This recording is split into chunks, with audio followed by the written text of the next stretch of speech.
आप सब खैरियत से होंगे। अल्लाह के नाम से शुरू करते हैं। सबसे पहले आपके लिए कुरान पाक से एक पैगाम हम लाए हैं।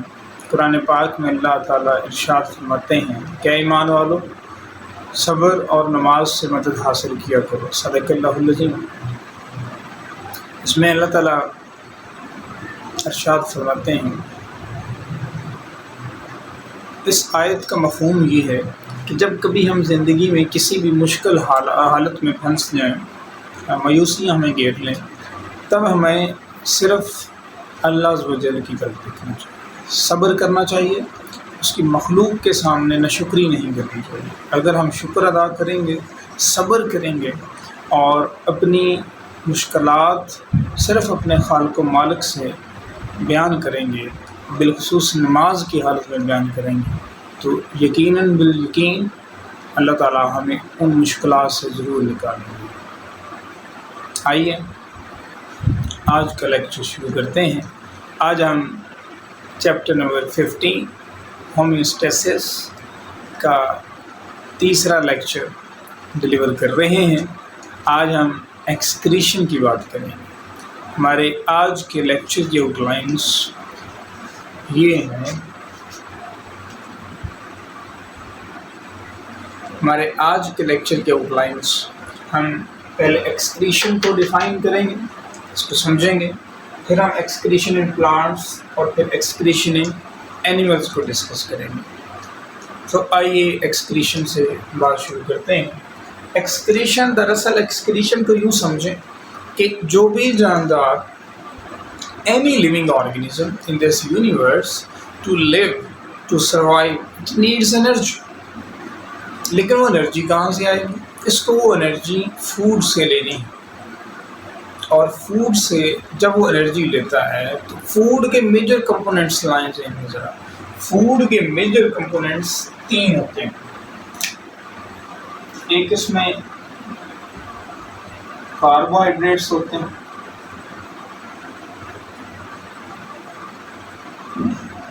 फिर लिपिड्स होते हैं, फिर प्रोटीन्स होते हैं।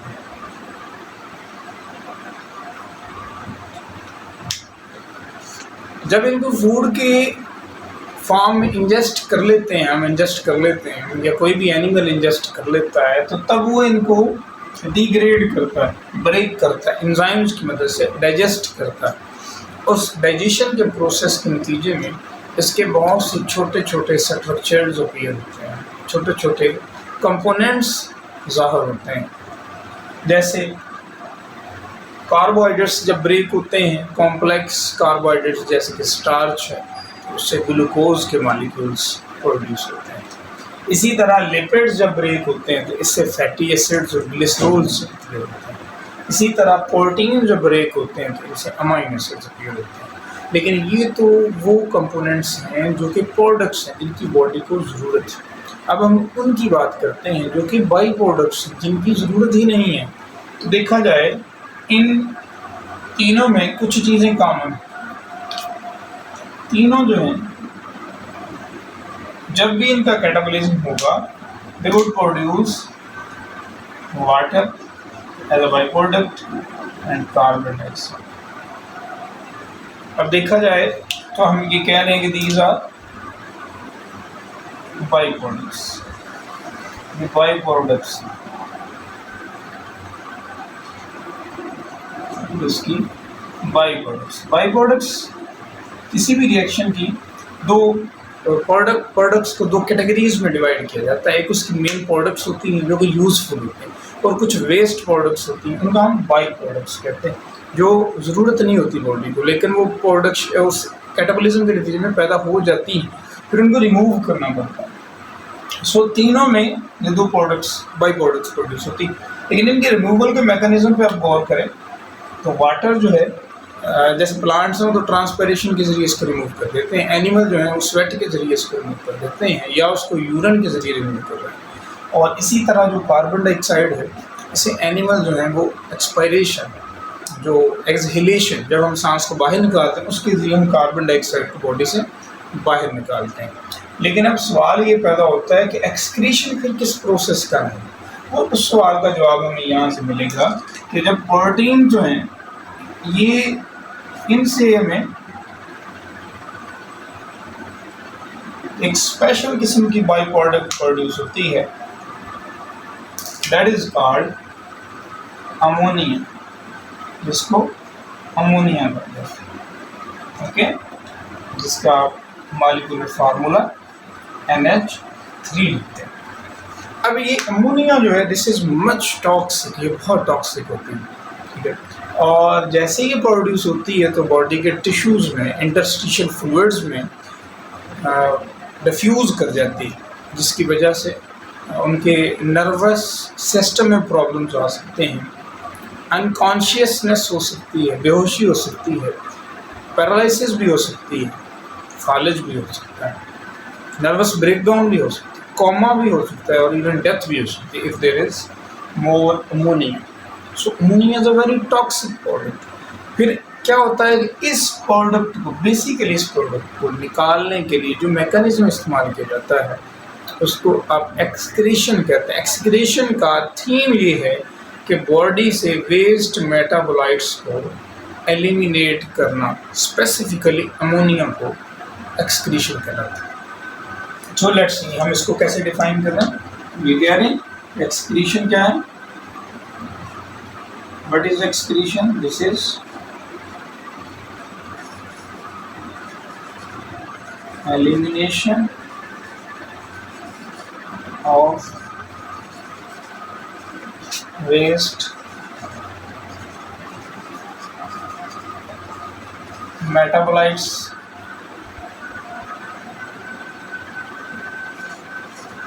especially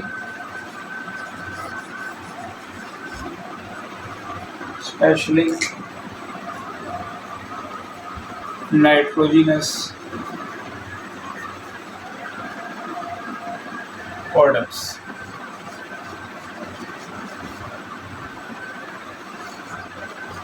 It is called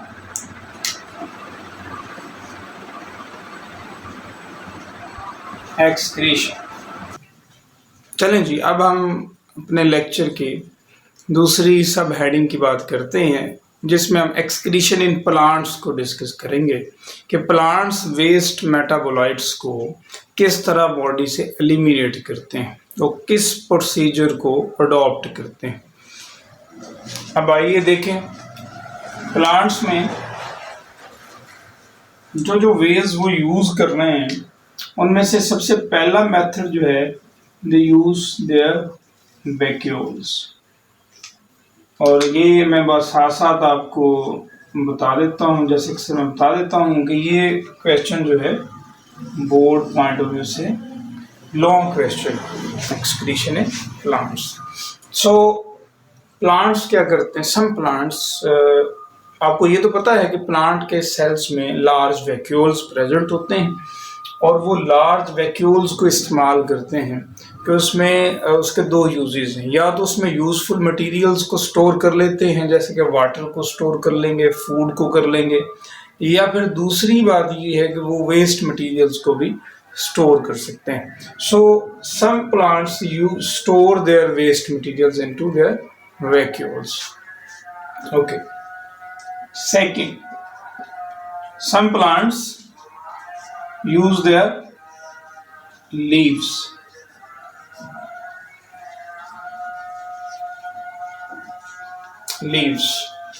or stalk।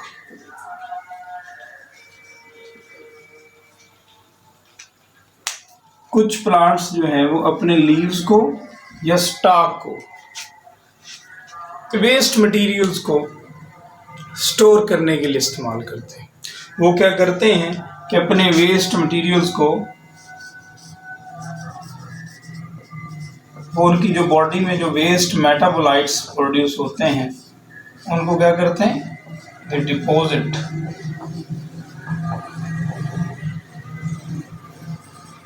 In leaves. वो इन मटेरियल्स को अपने लीव्स में डिपॉजिट कर लेते हैं।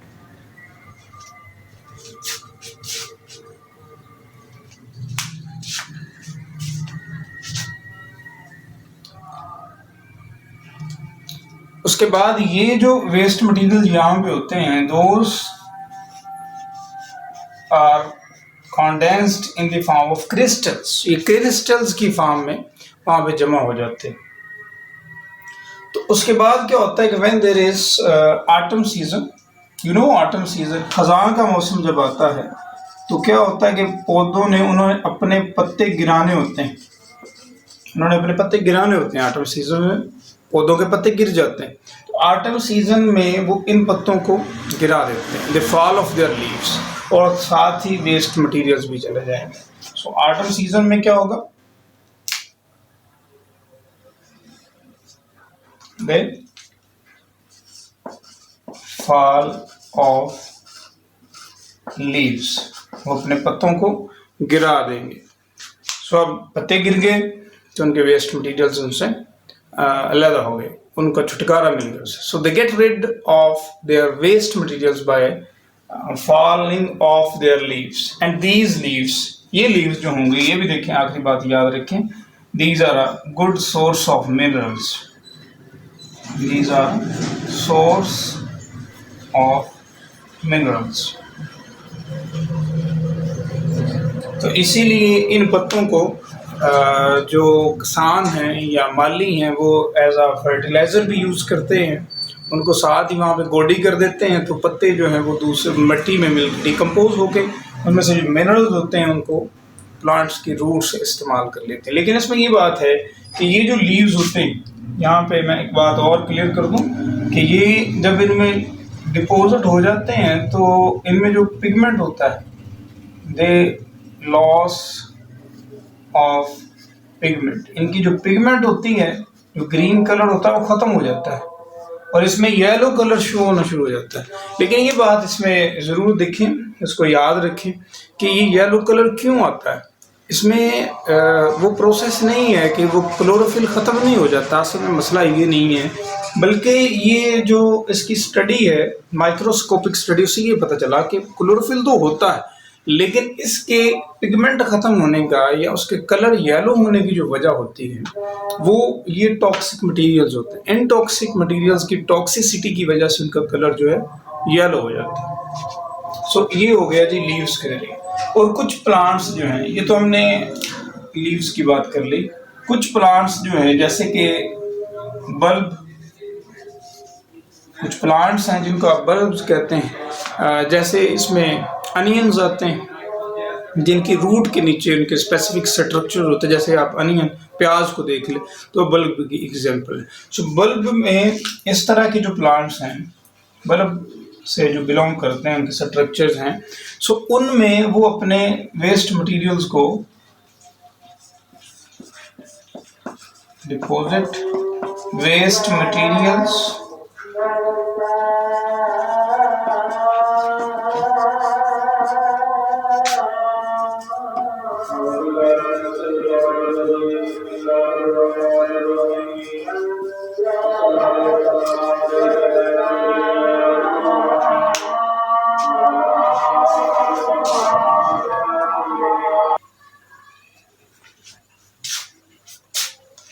अच्छा, तो वो प्लांट्स जो कि बल्ब कैटेगरी से बिलोंग करते हैं, उनमें ये एडिशनली वो वेस्ट मटेरियल्स में उनमें दो सलाहियतें होती हैं। एक तो वो अपने वेस्ट मटेरियल्स को दूसरे प्लांट्स की तरह लीव्स में स्टोर कर सकते हैं, लेकिन साथ ही साथ वो वेस्ट मटेरियल्स को स्टॉक में, यानी कि उनका जो स्टेम तो नहीं उसे कह सकते, बट स्टेम लाइक स्ट्रक्चर जो होता है, डंडी सी होती है, सो उसमें वो स्टोर कर सकते हैं। तो अगले सीज़न में, एक सीज़न में, ये दो सीज़न के आमतौर पे क्रॉप्स होती हैं, प्लांट्स होते हैं, तो एक सीज़न में उनके जो पत्ते हैं वो गिर जाते हैं और नीचे सिर्फ बल्ब रह जाता है। सो पत्तों के साथ और साथ स्टॉक भी गिर जाता है, दोनों गिर जाते हैं, उनके साथ वेस्ट मटेरियल चला जाता है और बाद में अगले सीज़न में new leaves and new stock grow करता है, वो फ्रेश होते हैं, उसमें कोई वेस्ट मटेरियल्स प्रेजेंट नहीं होता। सो प्लांट्स में एक्सक्रीशन का जो तीसरा तरीका है वो ये है कि कुछ प्लांट्स अपने स्टेम्स को यूज़ करते हैं और उसमें वेस्ट मटेरियल्स को डिपॉजिट करते हैं।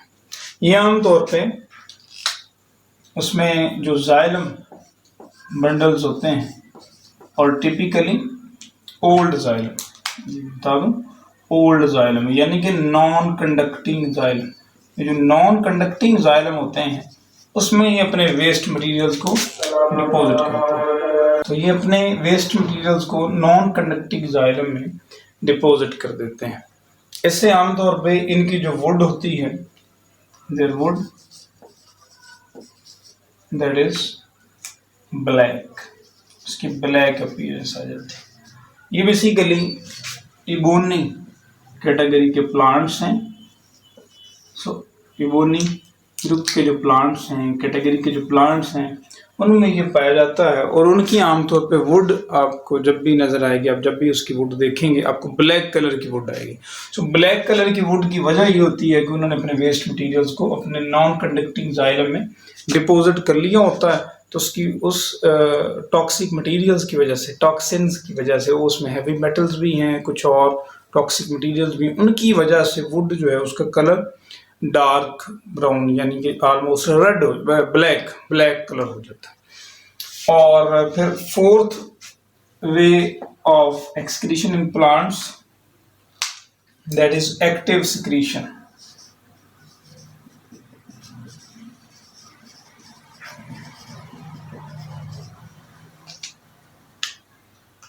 कुछ प्लांट्स टिपिकली जैसे कि कोनिफर प्लांट्स, ये क्या करते हैं कि they actively secrete their waste metabolites.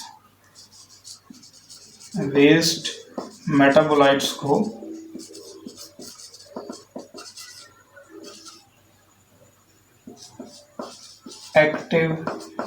Actively secrete करते हैं, क्योंकि सॉइल में पहले ही मिनरल्स ज़्यादा होते हैं, तो लो क्वांटिटी से, यानी कि प्लांट की बॉडी में तो कम है और सॉइल में ज़्यादा है, तो लो से हाई की तरफ जाना है तो वो एक्टिवली होंगे। एक्टिवली ना, एक्टिवली का मतलब ये होता है कि कोई भी ऐसी मूवमेंट जिसमें एनर्जी इस्तेमाल होती है। एनर्जी हमेशा उस वक्त इस्तेमाल होती है जब मॉलिक्यूल्स लो कंसनट्रेशन से हाई कंसनट्रेशन की तरफ मूव करते हैं।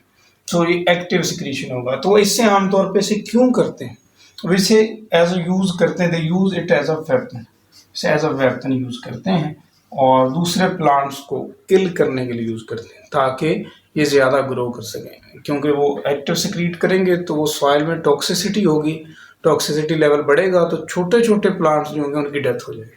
तो अक्सर इस तरह के प्लांट्स के इर्द गिर्द आपको छोटे प्लांट्स बहुत कम मिलते हैं। ग्रास वगैरह जो हैं या इस तरह के जो हर्बेशियस प्लांट्स हैं या छोटे कद के जो प्लांट्स हैं वो आमतौर पे नहीं पाए जाते। अब हम अपने लेक्चर की तीसरी सब हेडिंग एक्सक्रीशन इन एनिमल्स की बात करते हैं।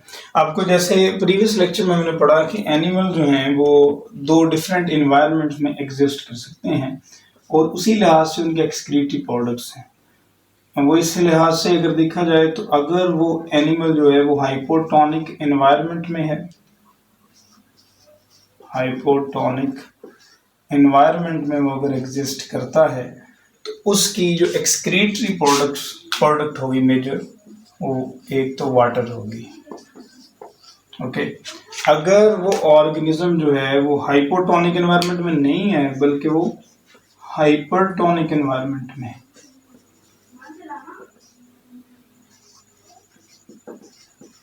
तब इसकी मेजर वेस्ट प्रोडक्ट जो है वो साल्ट होगी।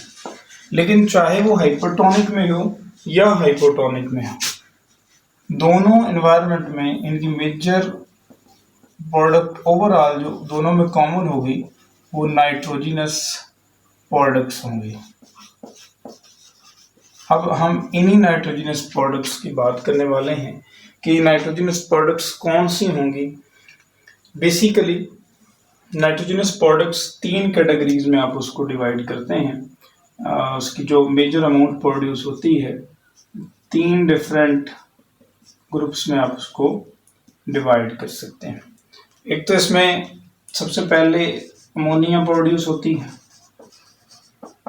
ठीक है, और कुछ एनिमल्स जो हैं वो अमोनिया की टॉक्सिसिटी को बियर नहीं कर सकते और उनके पास इसकी टॉक्सिसिटी को कम करने के लिए वाटर भी दस्तयाब नहीं होता, तो वो फिर इसको लेस टॉक्सिक प्रोडक्ट में कन्वर्ट कर लेते हैं जिसको कहते हैं यूरिया। तो यूरिया जो है ये लेस टॉक्सिक प्रोडक्ट है एज कम्पेयर टू अमोनिया। लेकिन इसके लिए जो साइकिल मैकेनिज्म यूज होता है उसको हम यूरिया साइकिल कहते हैं।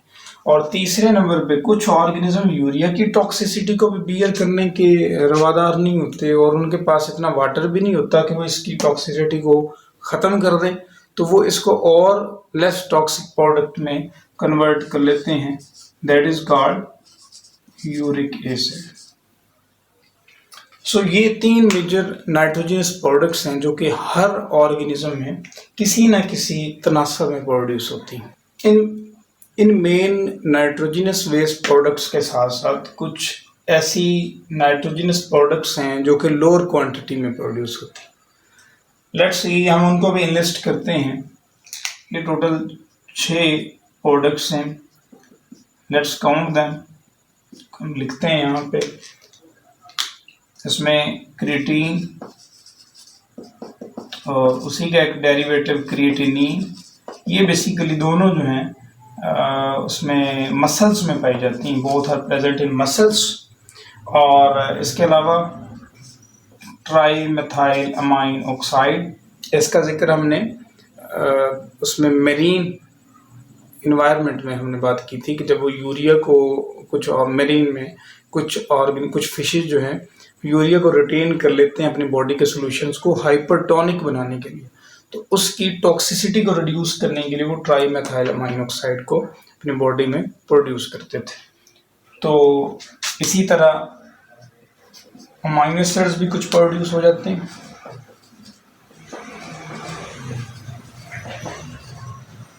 और दो जो हैं वो नाइट्रोजनस बेसिस प्योरीन्स, जैसे कि वो न्यूक्लिक एसिड में डीएनए और आरएनए में भी पाई जाती हैं, पायरिमिडीन्स। उनमें से 3 तो वही हैं जो अभी हमने मेजर में बात की थी। कौन कौन सी? Ammonia, urea and uric acid. So ये होगी 3 तो यही होगी। Number 4, then there is xanthine and number 5 hypoxanthine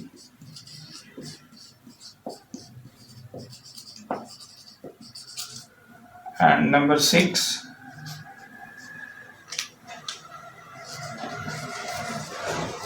allantoin।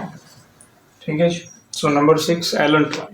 सो ये 6 प्रोडक्ट्स हैं जो कि प्योरीन्स और पायरिमिडीन्स के फर्दर कैटाबॉलिज्म से प्रोड्यूस होती हैं। ये तो होगी किंगडम एनिमलिया की मेजर एक्सक्रीटरी प्रोडक्ट्स। तो यहाँ पे एक और पेपर पॉइंट ऑफ व्यू से इम्पोर्टेंट क्वेश्चन है कि ये अमोनिया, यूरिया और यूरिक एसिड का स्ट्रक्चर ड्रा करें। जैसे अमोनिया को तो आप कॉमनली केमिस्ट्री में आपने कई बार ड्रा किया है, NH3। इसका अगर स्ट्रक्चरल फार्मूला ड्रा करें तो उसमें एक नाइट्रोजन के साथ 3 हाइड्रोजन यूं अटैच होते हैं, जिससे ये एक अमोनिया का मॉलिक्यूल तश्कील पाता है। और यूरिया का स्ट्रक्चर भी बहुत सिंपल है। उसमें आप क्या करें, एक कार्बन के साथ 2 अमाइन ग्रुप्स अटैच कर दें। Amine groups NH2 functional group को कहते हैं, या अमीन ग्रुप भी कहते हैं इसको। और इसके साथ जो है वो 2 बॉन्ड जो ऑक्सीजन के, ठीक है, CO NH2 so this is urea. अब रहेगी बात यूरिक एसिड की। तो यूरिक एसिड एक अरोमेटिक हाइड्रोकार्बन है, यानी कि एक रिंग स्ट्रक्चर रखने वाला कंपाउंड है। इसका फार्मूला बहुत सिंपल है। आप इसमें 2 रिंग बनाने हैं, आप इसको यहाँ पे नाइट्रोजन अटैच करें और फिर कार्बन अटैच करें, फिर आप नाइट्रोजन अटैच करें। यानी कि अगर आप सीक्वेंशियल वे में याद रखें, सिमेट्री से याद रखें, तो alternatively nitrogen carbon, nitrogen and carbon. अच्छा, अब यहाँ पे सिर्फ आपने इस रिंग में एक एटम का इजाफा करना है। स्टार्ट में ही आपने इसको कार्बन से अटैच करना है। अब आपने इसी को देखना है, इस रिंग को देखना है। अब नाइट्रोजन है, ओके, आप नाइट्रोजन अटैच कर दें। नाइट्रोजन के बाद कार्बन है, आप कार्बन अटैच कर दें। कार्बन के बाद नाइट्रोजन है, अब नाइट्रोजन अटैच कर दें। अब रहेगी बात इनकी वैलेंसी की। कार्बन की वैलेंसी 4 होती है और नाइट्रोजन की वैलेंसी 3 होती है। जिधर भी आपको कार्बन नजर आ रहा है, लेट्स सी इसकी वैलेंसी 2 है, आप इसके साथ 2 बॉन्ड बनाएं और जोड़ दें ऑक्सीजन लेंज, इसके बॉन्ड पूरे हो गए। सो जिधर भी आपको कार्बन नजर आ रहा है, अब वहां पे बेटा 2 बॉन्ड बनाएं और ऑक्सीजन को अटैच कर दें। जैसे यहाँ पे भी आप इसको 2 बॉन्ड बनाएं और साथ ऑक्सीजन को अटैच कर दें। अब बात बच गई नाइट्रोजन की, लेकिन इस कार्बन के पूरे हैं, अगर आप गिने तो 1 2 3 4, इसी तरह इसके भी पूरे हैं। लेकिन इस नाइट्रोजन के पास अभी 2 बॉन्ड है, इसके भी 2 बॉन्ड है। जितने भी नाइट्रोजन है वो 2 बॉन्ड लेके बैठे हैं, उन सबको आप एक हाइड्रोजन दे दें तो उनके बॉन्ड भी पूरे हो जाएंगे। सो ये स्ट्रक्चर जो है वो हमने यूरिक एसिड का स्ट्रक्चर ड्रा कर लिया। This is uric acid and this one is urea and this is ammonia।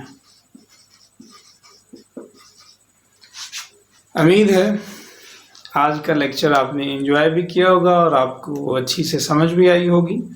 सो अगर आपकी कोई कन्फ्यूजन या क्वेश्चन हो तो उसको बिला झिझक कमेंट्स में ज़रूर पूछें। मैं आपके सवालों का जवाब देकर बहुत खुशी होगी। और अगले लेक्चर तक के लिए अल्लाह हाफिज़, अपना बहुत ख्याल